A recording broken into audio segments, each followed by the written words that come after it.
Bonjour à tous. Nous sommes dimanche 2 février 2025. Je suis le docteur Robinson Charbonnier de l'Institut québécois des affaires internationales.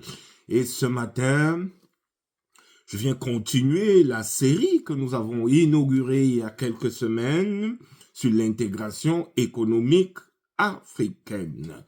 Commençons par rappeler que le traité d'Abuja de 1991 va créer la communauté économique africaine qui organise, planifie, ambitionne de créer sur le continent africain, sur toute l'étendue du continent africain, un marché commun africain. Bref, c'est cette organisation qui a été mise sur pied par l'Union africaine pour réaliser l'intégration économique africaine.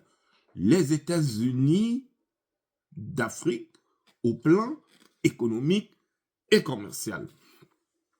Alors, la communauté économique africaine va prévoir, à travers le traité d'Abuja, 6 étapes pour réaliser cette intégration économique africaine.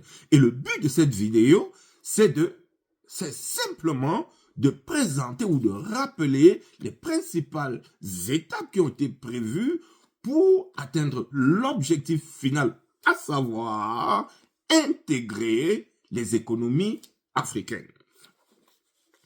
Alors, la première étape est celle de la création des blocs régionaux dans les régions où elle n'existait pas encore. Et cette étape devrait s'achever en 1999.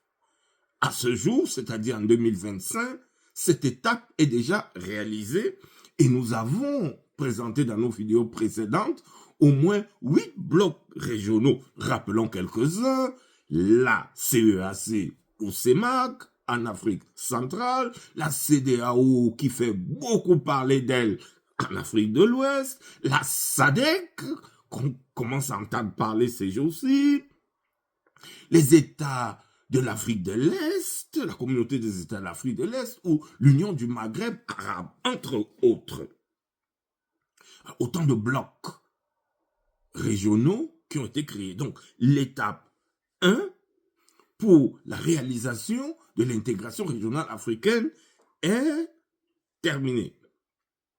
Alors, l'étape 2 consistait au renforcement de l'intégration entre les communautés économiques régionales et l'harmonisation des législations entre ces communautés.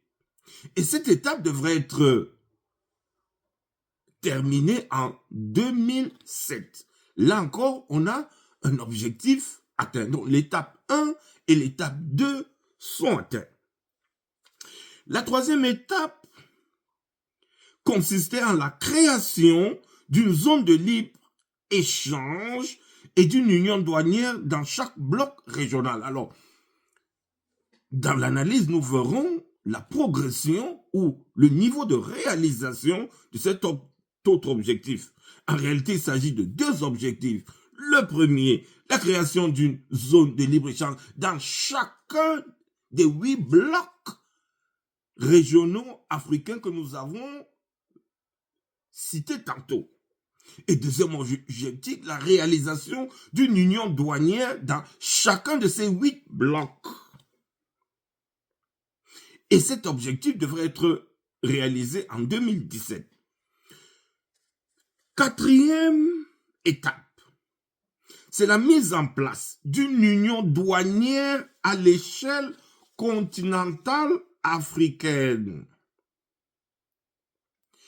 mais aussi d'une zone de libre-échange. Au fond, cette fois-là, on va passer de l'union douanière qui ne concerne qu'au bloc à une union douanière africaine qui regroupe l'ensemble des pays africains. Et donc, on va passer d'une zone de libre-échange intercommunauté économique régionale, donc à l'intérieur des communautés économie régionale, à une zone de libre-échange continentale africaine sur l'ensemble du continent. Alors, cette étape devrait être réalisée en 2019. Nous verrons dans les prochaines analyses où nous en sommes. Cinquième étape, c'est la création d'un marché commun africain. Et cette étape devrait être achevée en 2023. Nous verrons dans l'analyse où nous en sommes en ce moment, en 2025. Sixième et dernière étape, la création d'une union économique et monétaire à l'échelle continentale et donc d'une zone monétaire ainsi qu'un parlement. C'est la sixième étape. Et toute cette phase, ces étapes, ces phases de transition devraient être achevées en 2034 au plus tard. Alors, dans la prochaine vidéo, nous allons voir quels sont les progrès qui ont été réalisés dans l'accomplissement de cet objectif d'intégrer totalement les économies africaines et de créer un marché unique africain. À bientôt.